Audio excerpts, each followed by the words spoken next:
পুরনো ট্রফির জগৎ গদ্যময় 5 তারার ইতিহাস আজ ধুলাবাড়ি রয়। মাননীয় স্পিকার, আজকে তাদের অবস্থা দেখে মনে হচ্ছে তারা জেগে জেগে ঘুমায় এবং শুয়ে শুয়ে সেই 24 বছর আগের সেই 2002 সালের মরছে পড়া ট্রফির স্বপ্ন দেখেন। মাননীয় স্পিকার, আজকে সবচেয়ে বড় আফসোসের বিষয় হচ্ছে যখন তাদেরকে জিজ্ঞেস করা হচ্ছে ফুটবল সম্পর্ক নিয়ে, তারা সেই পেলের আমলের ক্যাসেটগুলো হাত করতে স্টার্ট করে। মাননীয় স্পিকার, আজকে এই বিতর্কের মঞ্চে আমাদের বিশ্ব সেরা ব্রাজিলের কাছে আমার একটা প্রশ্ন, সেটা হচ্ছে আপনারা লাস্ট কবে ইন্টারন্যাশনাল ট্রফি জিতেছিলেন মনে আছে?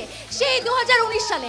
গত 7 বছর আগে আপনারা হচ্ছে কোপা ইন্টারন্যাশনাল ট্রফি জিতেছেন। মাননীয় স্পিকার, আমি বিশ্বকাপের কথা বাদই দিলাম, তবে মাননীয় স্পিকার আজকে এই আপনারা গত 24 বছরে মিশর হেক্সা বলে যে পরিমাণে ফুটেজ খাইছেন, সেই ফুটেজ আপনাদের এখনো বন্ধ হয় নাই। মাননীয় স্পিকার, আসেন এবার আমরা আর্জেন্টিনা প্রসঙ্গে আসি।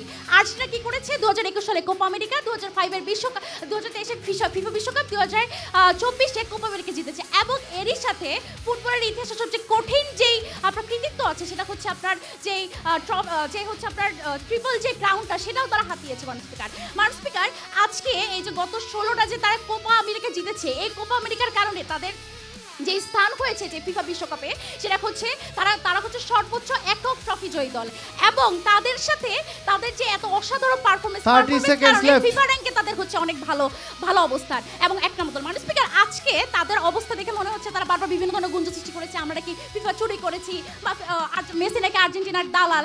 আজকে মাননীয় স্পিকার একটা কথা বলতে চাই, বলে না যে নাস্তা না জানলে উঠান বাঁকা, আজকে অবস্থা তাদের এইরকম। মাননীয় স্পিকার, আজকে একটা কথা বলতে চাই সবশেষে, যে you are as good as your last performance. আপনি অতীতে ভালো করেননি, আপনার বর্তমানেও আপনার কোনো দাম নাই। মাননীয় স্পিকার, আজকে আমাদের খেলোয়াড়রা যখন মাঠে নামে তখন তাদের ফিফা বিশ্বকাপ চ্যাম্পিয়নের যে ব্যাচ সেটা জ্বলজ্বল করে। আজকে আপনাদেরকে বলছি এবারে বিশ্বকাপে আপনাদের আসবে, আপনাদের দাওয়াত রইলো, 7 আপের দাওয়াত রইলো, ভামোস আর্জেন্টিনা। আপনাকে ধন্যবাদ। ডায়না, আমরা এক্সপার্ট ইঞ্জিনিয়ারদের দক্ষ হাতে দেশের মানুষকে প্রতিদিন সুরক্ষিত রাখার প্রত্যয় নিয়ে এলো সেফ সার্কিট ব্রেকার।